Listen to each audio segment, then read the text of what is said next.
ibyo yakoze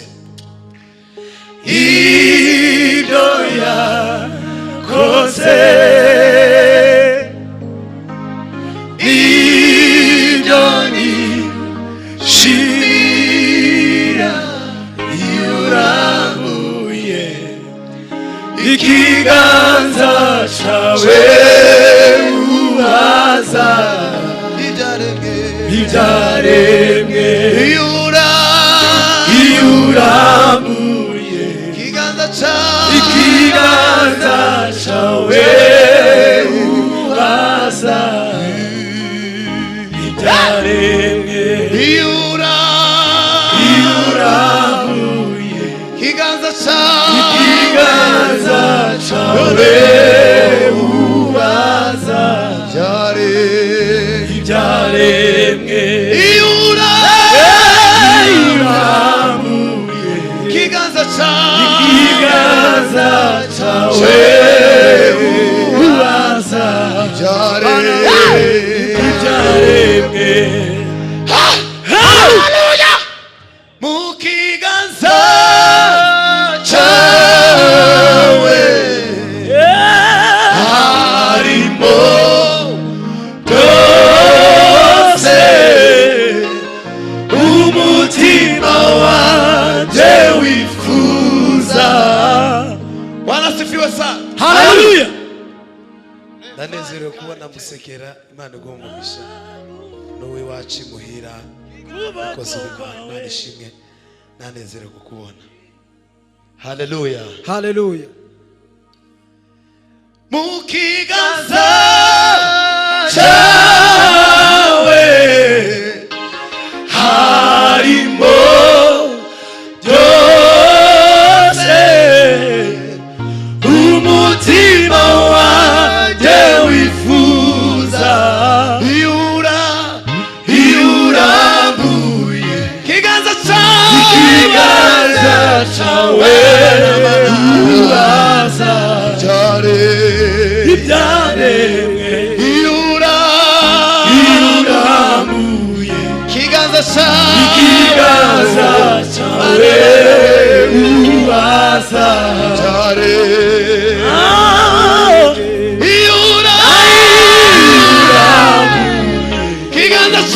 ikiganza cawe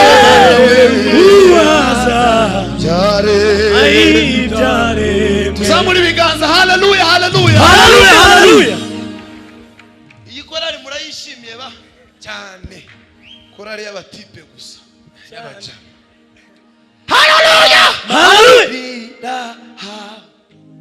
Tugaruke handi yarari ya Yohana yabonye igisubizo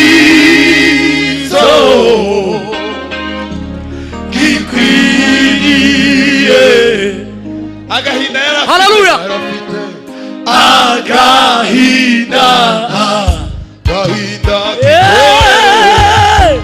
yarafite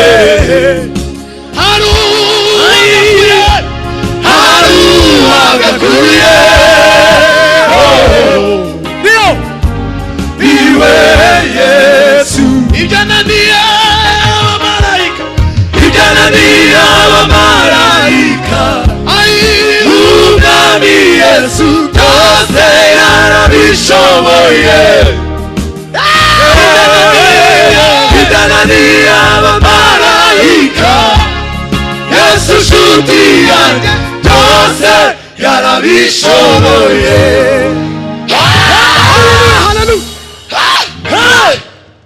Imfura z'abana b'Isiraheli zawe umugabane w'ubuzima. Mwumva amakuru. Ubwo imfura zo mu Egiputa zicwaga abana b'Imana i Gosheni bari amahoro. Abizeye umwana w'Imana ntibazabona itegeko ry'urupfu. itegeko ry'ubugingo bw'iteka niryo murange wabo. Yohana we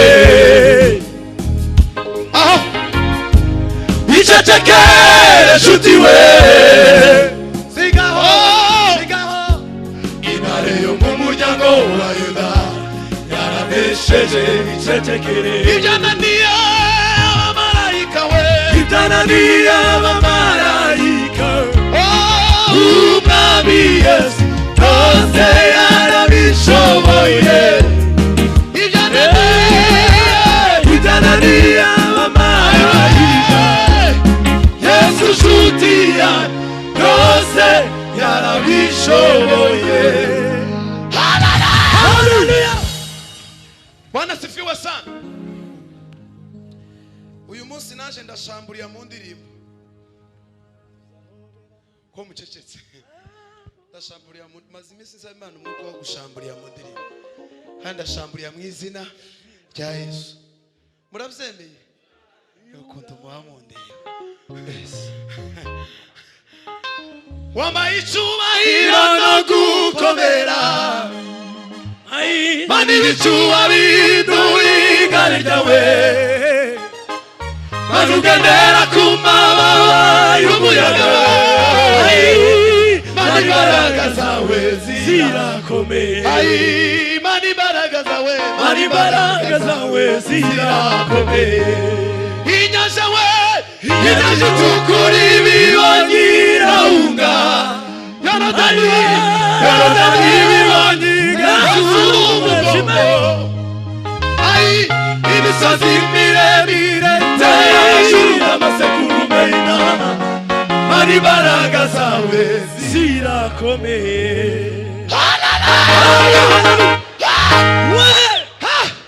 David turi mu ikorari y'abahungu, ngwino nawe ubekingi. Amburu kuboko kwawe Mwami Mana yacu, bumburi kiganza cyawe, natwe ibivi bawe, irurambuye kiganza cyawe,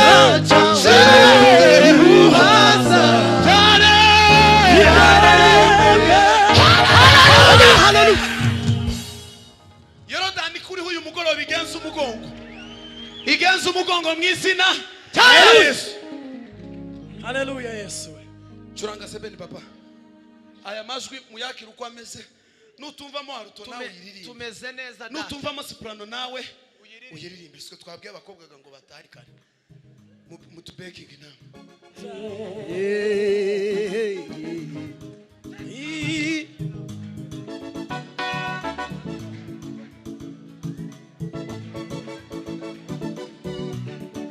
Aywa! Araina consine le vari.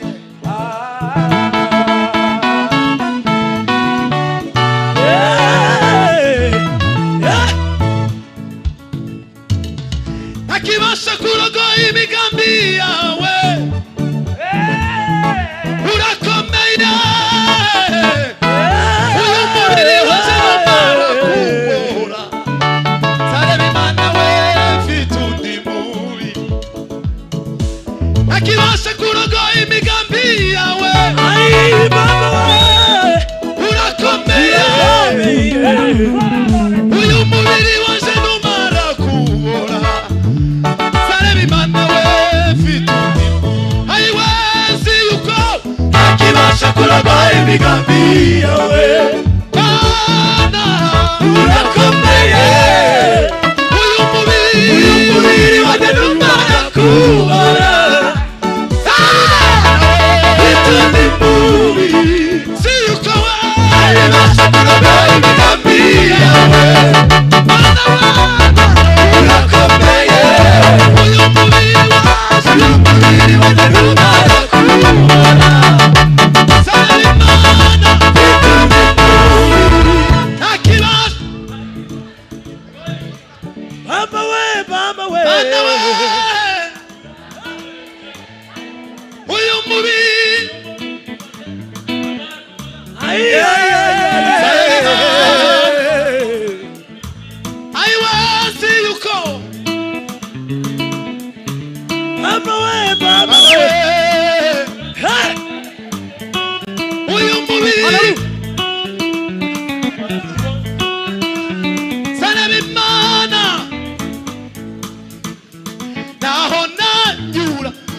bikomeye imigambi yawe irasohora ntabona sukunwa umasaba kwizitane urasoza wasezeranije kutazasiga uzarafiyaje ibihe byose wasezeranije uzahora hafi yaje ibihe byose wasezeranije uzahora hafi yaje ibihe byose wasezeranije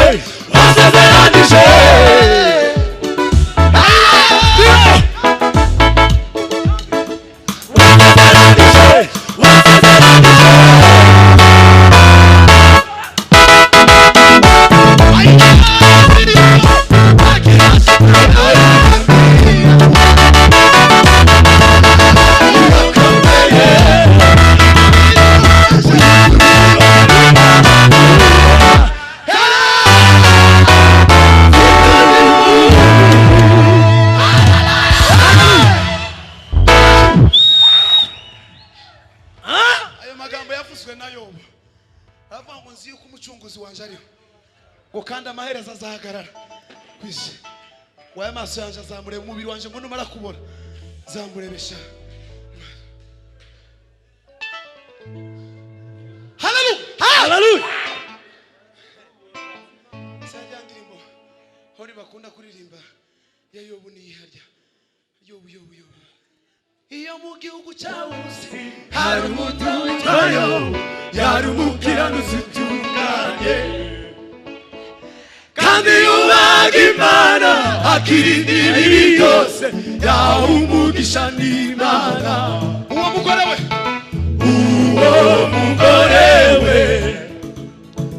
aramubwira Yobu ati watutiye Mana maze nawe ukipfira Yobu aramubwira navuye mu ndarama nasubiye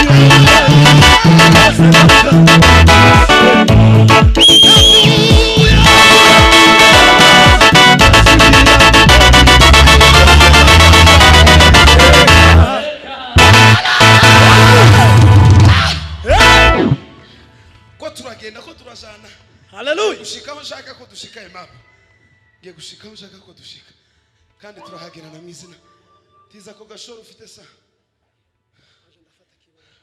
natwe nitubona ibyago n'imitego ya Satani kandi duhire Yesu kugurukundo rw'abishima ifitishime kandi ugatanduterera uwo mugore aramubwira wacuze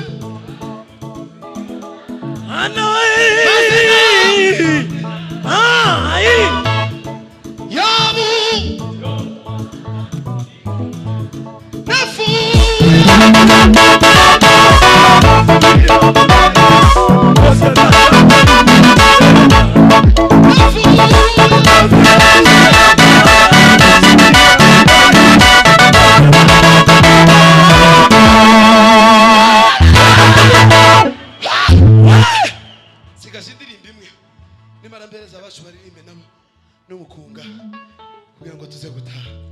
Bwana sifiwe. Iyo ndirimbo ifite impamvu. Nimuyumve nk'indirimbo isanzwe dusanzwe turirimba. Ifite impamvu. Bwana sifiwe sana.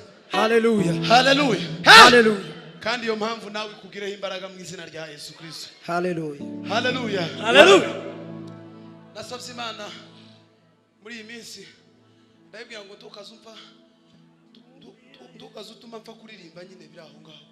Gupfa kuririmba kwa raza biraho ngaho.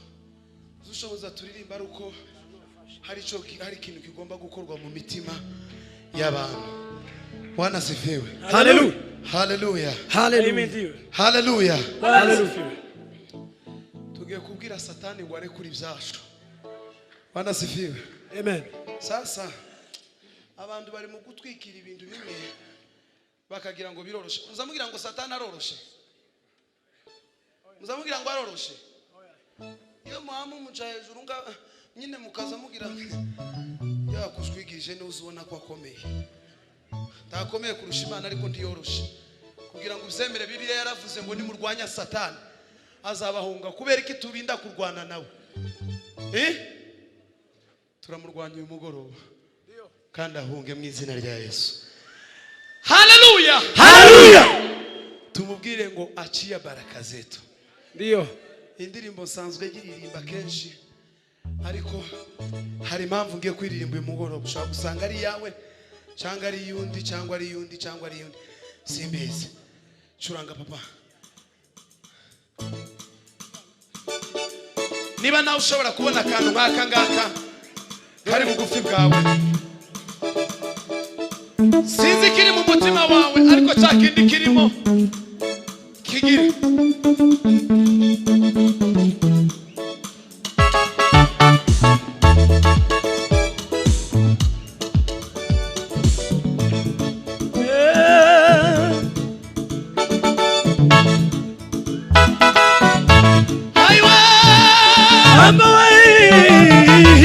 Jameni mateso haya mpaka lini? Kama ukiwa mpaka lini? Nyumbani kwetu wenyewe tumekuwa wageni, kwenye nchi yetu tumekuwa watumwa, sisi watu wenyewe tumekuwa maombe, tunaishi kwa mashaka kama watoto wa kambo.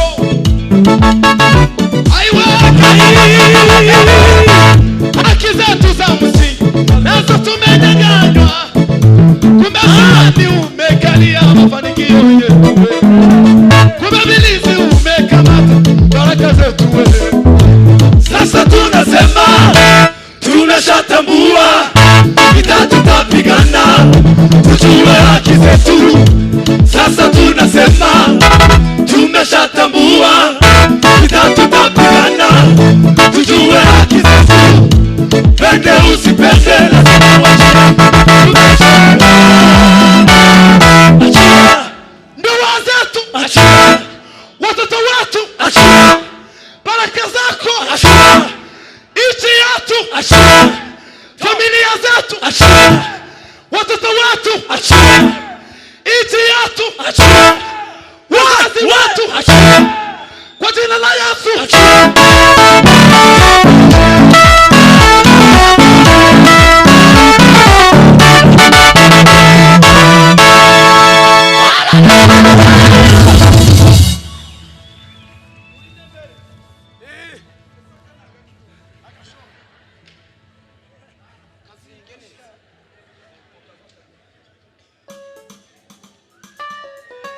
ndio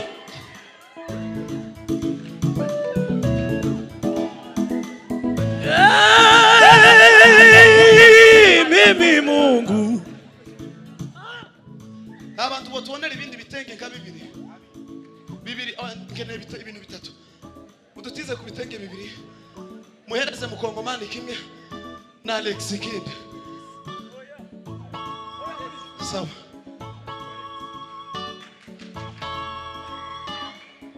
What? Nawe ifate kingi.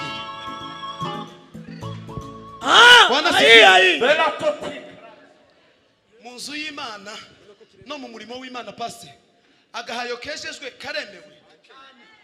Kareje amurakaza agahayo keshejwe karemewe. Ejo mukabiri nari ngiye kubwira abantu ndareka, nari ngiye kubwira abantu bamwe ngo mbabwire ngo mugende babahindurire mission iyo babahaye yarabananiye, babahindurire mission kubera ko iyo mwahawe yarananiranye. Bwana sifiwe. Haleluya. Ubwire shitani na bamukomokaho bose yarabananiye bagenda shakira. Tuzamura amaboko.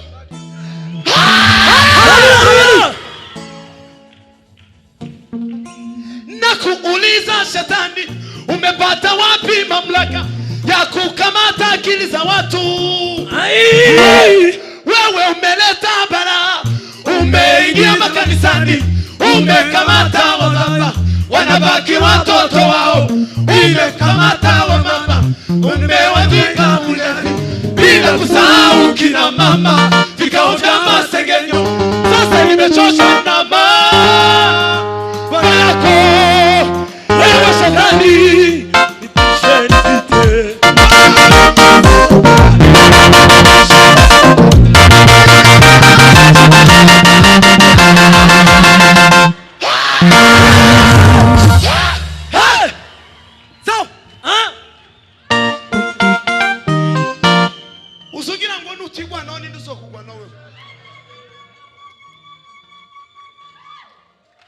Jewe naza gasuzuguro k'abazimu n'abadayi. Nuza mu mwuka tuzogwana, nuza mu mubiri tuzofatana. Bizoterwa n'inzira waciye. Inzira izocamo niyo tuzagira. Tugiye gusubiramo ikindi gitero. Nitumara dusirimbe. Ndio. Churanga 7 vipa. Tumekuvumilia kwa muda mrefu we. Hatufanye hatu sisi na baba yetu we. Tumekuwa wajinga, sijui haki zetu we. Saa imefika lazima utoke kwetu. Sani toka kwa familia. Kawa Sani toka. Sasa tumejua Mungu ni baba yetu. Pesa na dhahabu, pesa ya mali yetu, imani ya baba yetu. Pende usipende lazima uwe chini. Baraka zetu, watoto wetu, ndoa zetu, familia, baraka zetu, baraka zetu.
Haleluya Yesu.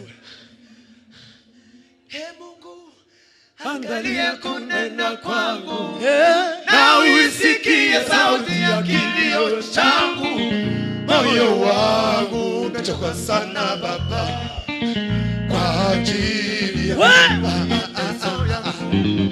nafsi yangu imeganda na mavumbi. Niokoe mikononi mwa midomo ya umwa. Sasa nimechoka sana kwa ajili yako Baba. Niokoe mikononi mwa midomo ya umwa. Fanya ima unisaidie.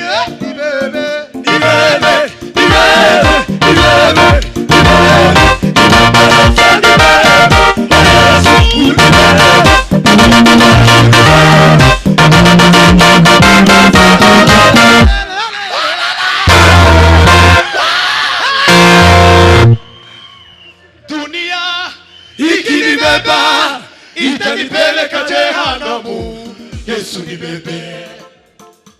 Marafiki wakinibeba, watanipeleka jehanamu, Yesu nibebe. Yesu nibebe, Baba nibebe, nibebe.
ndavyibuka umunsi wa mbere ngira hano muri Foursquare naraje nicarara ndatuza ndareba.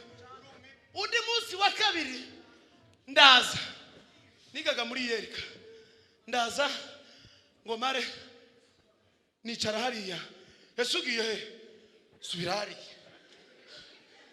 reka kugenda Bwana sifiwe sana. Noneho ndaza ndicarara noneho bari nivyo ngo batambuke kubera ko agatatu kambere abantu bose baratambukaga batitaye ngo n'umurinzi wa Joyous kuzayimeze batitaye ngo n'umurinzi wa Joyous nike nanje namatambuka namafata mikrofone ariko nari umuririmbyi ariko nda muntu numwe warunzi umuntu warunzi ni Bosco kandi nawe yabaga inyuma ndafite umuntu ngezanga ndaza mushikani nyuma namafata mikrofone nzunga bayambonye yambwiye ngo we ngiyo mikrofone hereza uramukobwa